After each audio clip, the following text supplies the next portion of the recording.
How are you all. कल हम लोगों ने दूसरी पोयम शुरू की है मैथिली शरण गुप्त जी की कैकेयी का अनुताप, जो कि साकेत से ली गई है। कल हमने उसके 2 पैराग्राफ्स पढ़े थे। आई होप सो कि आपको समझ में आए होंगे। इसके आगे अब पैराग्राफ्स हम शुरू करेंगे। हमने आपको बताया है कि वो पोयम, उस पोयम में कहीं भी जो पोयम दी हुई है उसका कहीं भी डिस्ट्रीब्यूशन नहीं दिया हुआ है कि 1 पैराग्राफ है, 2 पैराग्राफ है, 3 पैराग्राफ है। खंड प्रबंध काव्य है, लंबी कविता के रूप में ये पोयम आपके बुक में आई है। तो जहां से बोर्ड में पूछा जाता है या जहां से पैराग्राफ्स हम बांट सकते हैं, वहां से हम आपको बांट करके पढ़ा रहे हैं। ठीक है। तो कल मैंने आपको बताया था, मुझसे मैंने ही आज स्वयं मुंह फेरा, हे आर्य बता दो तुम्ही अभीप्सित मेरा। अब इसके आगे हम यहाँ से आज से शुरू करेंगे। प्रभु ने भाई को पकड़ हृदय पर खींचा। ठीक है, यहाँ से हम आज से शुरू करेंगे। प्रभु ने भाई को पकड़ हृदय पर खींचा, रोदन जल से सविनोद उन्हें फिर सींचा। उसके आशय की था मिलेगी किसको, जनकर जननी ही जान न पाई जिसको। यह सच है तो अब लौट चलो तुम घर को, चौंके सब सुनकर अटल कैकेयी स्वर को। फिर से पढ़ रहे हैं 6 लाइन। प्रभु ने भाई को पकड़ हृदय पर खींचा, रोदन जल से सविनोद उन्हें फिर सींचा। उसके आशय की था मिलेगी किसको, जनकर जननी ही जान न पाई जिसको। यह सच है तो अब लौट चलो तुम घर को, चौंके सब सुनकर अटल कैकेयी स्वर को। ये 6 लाइन देखिए।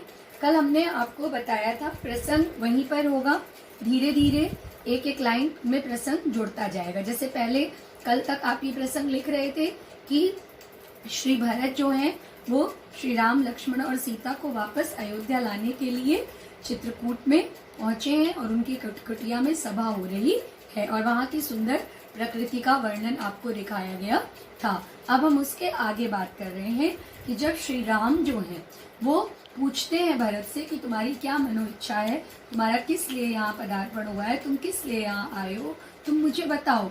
तो भरत बहुत ही आत्मग्लानि और पश्चाताप के भाव से भरे रहते हैं और कहते हैं कि जब आप यहाँ पर वन में आ गए हैं भाभी और छोटे भाई लक्ष्मण के साथ, और पिताजी ने भी अपने प्राण आपको याद कर करके और आपके विरह में त्याग दिए हैं और आप इस जंगल में रह रहे हैं तरुओं के बीच में, तो इससे बढ़कर अब मेरी कौन सी इच्छा बाकी रह गई। बहुत पश्चाताप से कहते हैं। अब जब श्री राम इसको सुनते हैं ये सारी वार्तालाप, तो उसके आगे वो जो बात करते हैं, तो ध्यान दीजिएगा कि जो आपकी कल व्याख्या हुई थी वो आपके लिए आज प्रसंग बन जाएगा। समझ रहे हो ना कि आपको एक लाइन में, नॉट इन लॉन्ग फॉर्म, आपको एक लाइन में ये बताना पड़ेगा कि भरत बहुत आत्मग्लानि का अनुभव करते हैं और अपने बातें उनको कहते हैं, अपने मन के विचारों को उनसे व्यक्त करते हैं और श्री राम उनकी बातों को सुनकर कहते हैं। ये आपका प्रसंग होगा। व्याख्या देखिए। प्रभु ने भाई को पकड़ हृदय पर खींचा, रोदन जल से सविनोद उन्हें फिर सींचा। जब श्री राम जब सुनते हैं ये सारी चीजें, तो वो भरत को संबोधित होकर के क्या कहते हैं, प्रभु ने भाई को पकड़ हृदय पर खींचा। हृदय अर्थात वक्षस्थल, आपका ये एरिया वक्षस्थल, जिससे हम किसी को होल्ड करते हैं। तो जब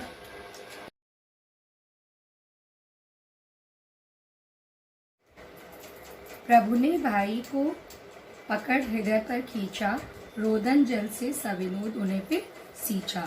जब श्री राम जो हैं वो देखते हैं कि भरत इतनी अधिक आत्मग्लानि से भरे हुए हैं, तो वो खुद भी भावपूर्ण हो जाते हैं, बहुत ज़्यादा इमोशनल हो जाते हैं, सेंटिमेंटल हो जाते हैं और वो अपने भाई को अपनी ओर खींचते हैं और उसे अपने हृदय से लगा लेते हैं। और क्या कहते हैं, उसके आशय की था मिलेगी किसको, जनकर जननी ही जान न पाई जिसको।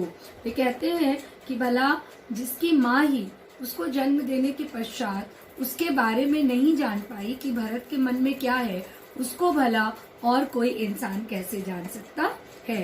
क्यों वो कह रहे हैं, इसलिए कह रहे हैं क्योंकि वो कहते हैं कि क्योंकि कल आपको क्या बताया था कि भरत क्या कहते हैं, हे आर्य बता दो तुम्ही अभीप्सित मेरा, कि हे आर्य आप ही मेरी इच्छा बता दीजिए कि मुझे और कौन सी इच्छा मेरे हृदय में शेष रह गई है। तो यही वो कहते हैं कि जिसके आशय की, ये बहुत इंपॉर्टेंट लाइन है। देखिए ये दो जो लाइनें हैं ये दो बहुत इंपॉर्टेंट है। इसी दो लाइन पे पूरी पोयम आगे टिकी है कि जब श्री राम कहते हैं कि उसके आशय की था मिलेगी किसको, जनकर जननी ही जान ना पाई जिसको, जिसको माँ ही नहीं जान पाई उसको भला और कौन जान पाएगा। चौंके सब सुनकर अटल कैकेयी स्वर को, सबने जनकर जननी ही जान न पाई जिसको, यह सच है तो अब लौट चलो तुम घर को। चौंके सब सुनकर अटल कैकेयी स्वर को, सबने रानी की ओर अचानक देखा। वैधव्य तुषारावृता यथा विधु लेखा, बैठी थी अचल तथापि असंख्य तरंगा, बस सिंही अब थी हाहा गोमुखी गंगा। फिर से हम रिपीट कर रहे हैं, यह सच है अब तो लौट चलो तुम घर को, यह सच है तो अब लौट चलो तुम घर को। चौंके सब सुनकर अटल कैकेयी स्वर को। ठीक है, तो जब अगर तुम्हारी ये बात सच है, अब ये लाइन कौन कह रही है कैकेयी? मैंने आपको बताया था लास्ट बार पैराग्राफ में कि कल बताया था कि यहाँ पर कौन किस बात को शुरू कर रहा है ये समझना थोड़ा मुश्किल है। तो ये ध्यान दीजिएगा कि यह सच है तो अब लौट चलो तुम घर को, ये कौन कह रहे हैं? यह कैकेयी कह रही है। और जैसे ही रानी कैकेयी ये कहती हैं तो सब लोग उनकी ओर अचानक देखने लगते हैं। सब लोग